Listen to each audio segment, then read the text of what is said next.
जय जय शंकर हर हर शंकर जय जय शंकर हर हर शंकर जय जय शंकर हर हर शंकर जय जय शंकर.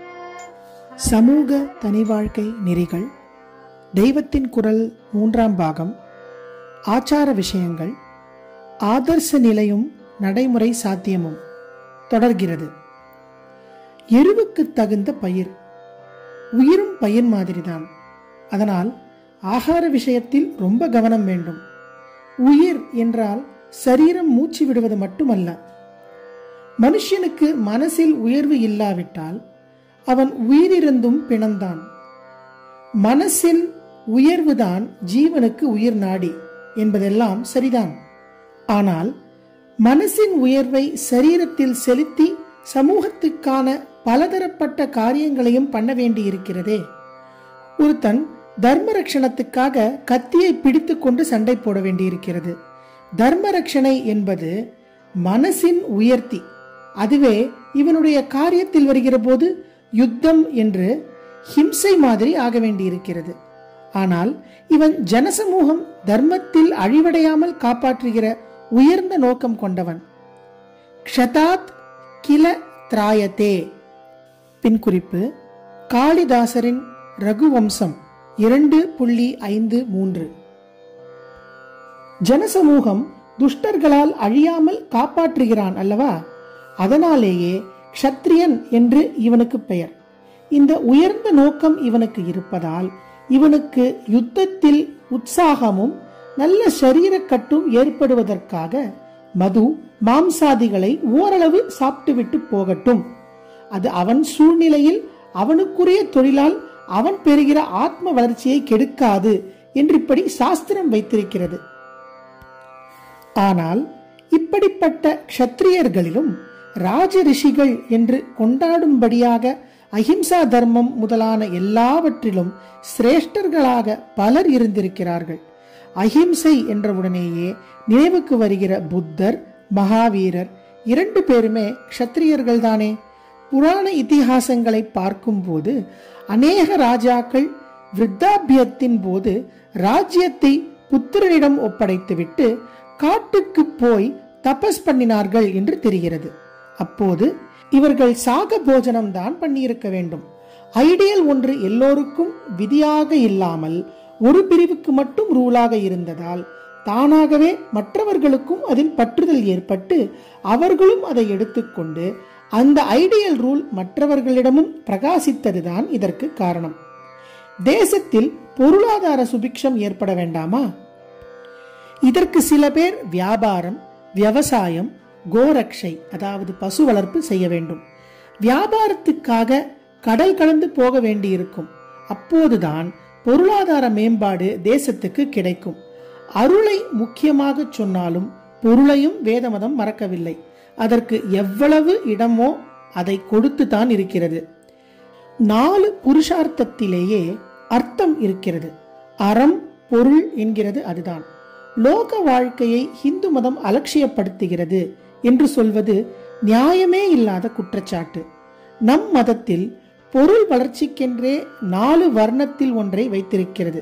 சமூகத்தில் பொருள் வளர்ச்சியை உண்டாக்குவதான தர்மத்தை பண்ணும் இவனுக்கு வைஷ்யன் என்று பெயர். விச், விஸ்வம், வைஷ்யன் எல்லாவற்றுக்கும் ரூட் ஒன்றுதான். இவன் லோகம் பூராவும் போய் பொருள் தேடி வரவேண்டியவன். திரைக்கடல் ஓடியும் திரவியம் தேடு என்பது இவனுக்கு வைத்த தர்மம்.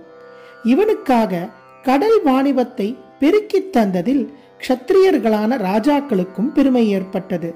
சமுத்திரத்தில் பல நாட்கள் போக வேண்டியவனை, பல தேசங்களுக்கு போக வேண்டியவனை வெஜிடேரியனாகத்தான் இருக்க வேண்டும் என்றால் முடியுமா? இவனுடைய சூழ்நிலை போஜனம்தான் என்று வைக்காமல் இவனால் சமூகம் பெறுகிற உதவியினாலே இவனுடைய மாம்ச போஜன தோஷம் போகட்டும் என்று ஜெனரஸாக இவனுக்கு ரூல் போட்டிருக்கிறது. ஆனாலும் என்ன பார்க்கிறோம்? வைஷ்யர்களில் வடக்கே அநேக ராஜ்யங்களின் பனியாக்கள், தெலுங்கர்களான கோமுட்டிகள், தமிழ்நாட்டு செட்டிமார்களில் சுத்த சைவர்கள் ஆகியோர் வெஜிடேரியன்களாகவே இருக்கிறார்கள். இதிலிருந்து என்ன தெரிகிறது? ஆதியில் பல தேசங்களுக்கு போய் நன்றாக செல்வம் சம்பாதித்து வந்த பின் வைசியர்களும் வயசு காலத்தில் ஊரோடு செட்டில் ஆன போது தாங்களாக பிரியப்பட்டு இங்கே ஐடியலான பிராமணன் பின்பற்றிய அஹிம்சா போஜனத்தை ஏற்றுக்கொண்டிருக்கிறார்கள். இவர்கள் ராஜாக்களைப் போல விருத்தாபியத்தில் காட்டுக்கு போய்விடவில்லை, வீட்டிலேயே தான் இருந்து கொண்டிருந்தார்கள். அதனால் இவர்களுடனேயே வசித்து வந்த இவர்களுடைய பின் தலைமுறையினரும் இவர்களுடைய ஆகார நியமம் இள வயசை தொட்டே வந்திருக்கிறது. அதனால் அப்புறம் இவர்களுக்கு சைவ போஜனமே பிறந்த நாள் தொட்டு குலவழக்காகி இருக்கிறது. இப்படியேதான் 4ஆம் வர்ணத்திலும் உடல் வருத்தி உழைத்து சமூகத்துக்கு உபகாரம் பண்ண வேண்டிய அவனுக்கு அவனுடைய சூழ்நிலையில் வெஜிடேரியனிசத்தை வைக்காமல் விட்டிருக்கிறது.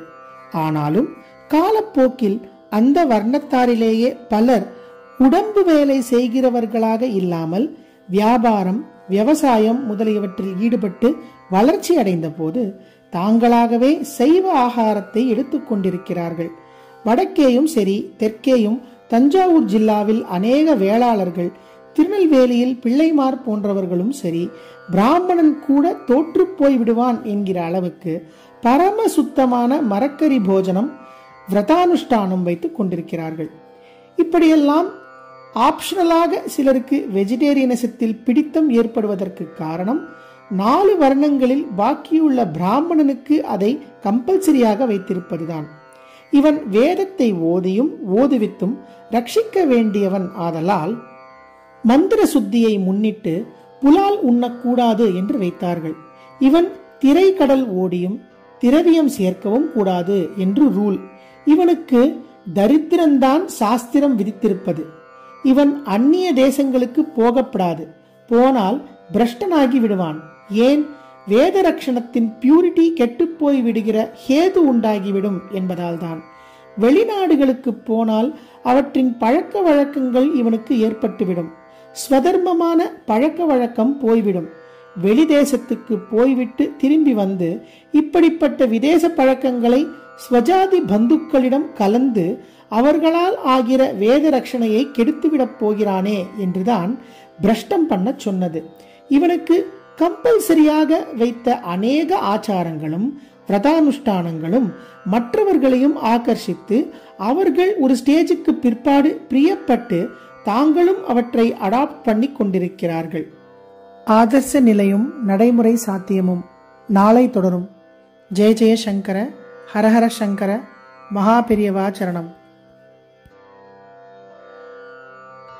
जय जय शंकर, हर हर शंकर, जय जय शंकर, हर हर शंकर, जय जय शंकर, हर